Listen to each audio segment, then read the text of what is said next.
This video is presented by Rocky Road Merch. Click the top link in the description to explore our exclusive collection. Grab yours now. Your attention, for example, is mediated by unconscious forces. And you know that perfectly well. And this is another Freudian observation. You know, if you're sitting down to study, for example, your conscious intent is to study. But you know perfectly well that all sorts of distraction fantasies are going to enter the theater of your imagination non-stop and annoyingly. And there isn't really a lot you can do about that except maybe wait it out. You know, so you'll be sitting there reading and your attention will flicker away. You'll think about, I don't know, maybe you want to watch Jane the Virgin on Netflix or something like that. Or maybe it's time to have a peanut butter sandwich. Or you should get the dust bunnies out from underneath the bed. Or it's time to go outside and have a cigarette. Or maybe it's time for a cup of coffee. Or it's like all these subsystems in you that would like something aren't very happy just to sit there while you read this thing that you're actually bored by. And so they pop up and try to take control of your perceptions and your actions non-stop. Maybe you think, well, this is a stupid course anyways. Why do I have to read this damn paper? And what am I doing in university? And what's the point of life? It's like you can really get going if you're trying to avoid doing your homework. And then you might think, well, what is it in you that's trying to avoid? Because after all, you took the damn course and you told yourself to sit down. Why don't you listen? Well, because you're a mess. That's basically why. You haven't got control over yourself at all. And no more than I have control over this laptop. Okay, so there's the memory function of the unconscious, and there's the dissolutive function. That's an interesting one. The unconscious contains habits, once voluntary, now automatized, and dissociated elements of the personality, which may lead a parasitic existence. That's an interesting one. I would relate that more to procedural memory.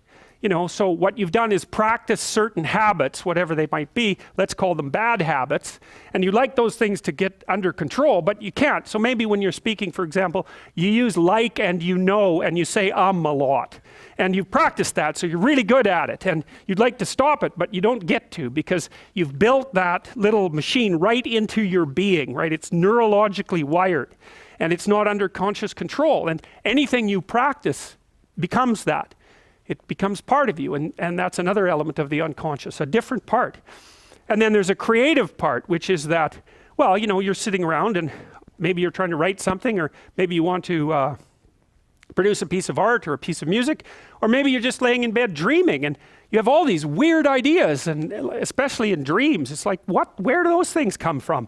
And even more strange, one of the things that's really weird about dreams, and almost impossibly weird, is that you're an observer in the dream. It's like a dream is something that happens to you. Well, you're dreaming it, theoretically, so how is it that you can be an observer? It's almost like you're watching a video game or a movie, but you're producing it, at least in principle, although the psychoanalysts would say, well, no, not exactly. Your ego isn't producing it, your unconscious is producing it. It's a different thing. It's a different thing. And of course, Jung would say, well, it's deeper than that. The collective unconscious might be producing it. It's in some sense, it isn't you exactly, or it isn't the you that you think of when you think of you. And that's the ego from the Freudian perspective, the you that you identify with. That's the ego.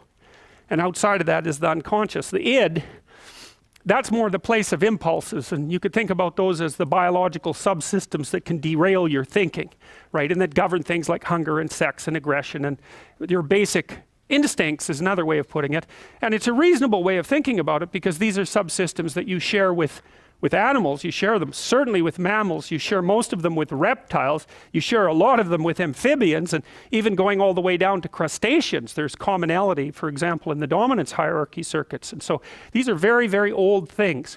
And the idea that you're in control of them is, well, you're not exactly in control of them. And I would say the less integrated you are, the less you're in control of them, and the more they're in control of you.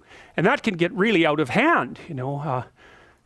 You can be, like with people who have obsessive compulsive disorder, for example, which seems to be, I would say, the dissolutive elements in some sense of the unconscious, the way that it's portrayed here. poor people with obsessive compulsive disorder, they can spend half their time doing things that they can't really control, and they have very strong impulses to do them, and it's very hard on them to block them. You know, they'll almost panic if those things are blocked. And then you have people with Tourette's syndrome, you know, that they'll be doing all sorts of weird dances and spouting off obscenities and imitating people without being able to control it, and sometimes a little bit of antipsychotic medication can dampen that down, but it's as if there are these autonomous semi-spirits inside of them that grip control over their behavior and make them do things. And you know, you find that to some degree in your own life, because maybe you've become very attracted to someone, even maybe you don't want to be attracted to the person, and then you find yourself, you know, texting them when you know perfectly well that you should be going to bed, and you know, you're in a grip of something, and you can't control it, and that's all part of the unconscious and all part of what Freud was studying.